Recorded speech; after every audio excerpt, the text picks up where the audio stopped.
Good day to you and welcome to another Paddocks video. Today I want to share with you the most significant changes under the Sectional Title Schemes Management Act. In recent weeks, I've been going through the Sectional Title Schemes Management Act and its regulations very carefully because we are confidently expecting that this Act and the Community Scheme Ombuds Service Act will come into effect at the end of the third quarter or perhaps early in the fourth quarter of 2016. So get ready, it's all about to happen, finally. There are a lot of very significant changes, so we are developing a bridging course designed for people who already know their way around the Sectional Titles Act and its prescribed rules and other regulations, and the course will concentrate only on what has changed. If you'd like to know more about the bridging course, email us at info@paddocks.co.za. But please bear in mind that the course will assume you already know the current Act and rules. In advance of that course, here is a brief overview of some highlights. In our opinion, the 12 most significant changes in the Sectional Title Schemes Management Act when compared to the Sectional Titles Act are: the definition of a unanimous resolution has been altered.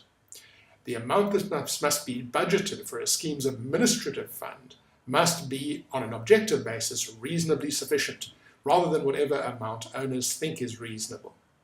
Every scheme must have a reserve fund, with minimum amounts that have been set by the Minister in the regulations.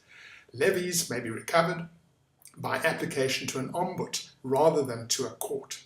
Special resolutions are required for body corporate dealings with units, borrowing money, and letting parts of the common property to owners or occupiers. No person can exercise more than 2 proxy votes at a body corporate meeting. Each member has 1 vote when votes are counted in number. The Community Scheme Ombuds Service will take custody of and examine and approve changes to scheme rules. A body corporate must deliver copies of rules to owners and occupiers and have them available at all meetings. Owners must advise the body corporate of any changes in unit occupancy. The process for the appointment, supervision and removal of administrators has been substantially revised. A new Sectional Title Schemes Management Advisory Council has been established. Moving on to the prescribed management rules, overall, these have a very similar effect to the previous prescribed management rules, but there are some significant changes. Many of those changes, of course, arise because of the changes to the Act already mentioned, but there are 2 innovations made only in the rules. The first is the introduction of the concept of an executive managing agent, and the second, the classification of sections into primary and utility sections, which runs throughout the prescribed management rules.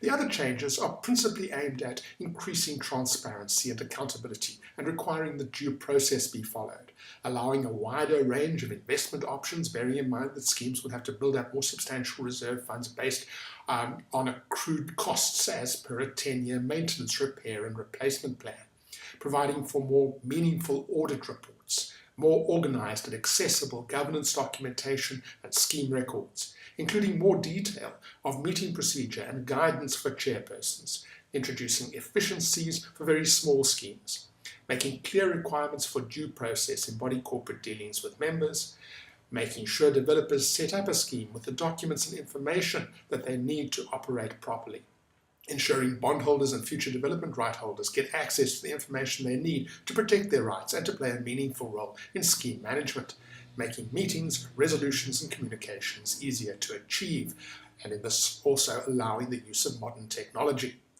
Thank you for joining me, and here is a reminder: if you'd like to know more about the bridging course, which will unpack all these things in detail, please email us at info@paddocks.co.za.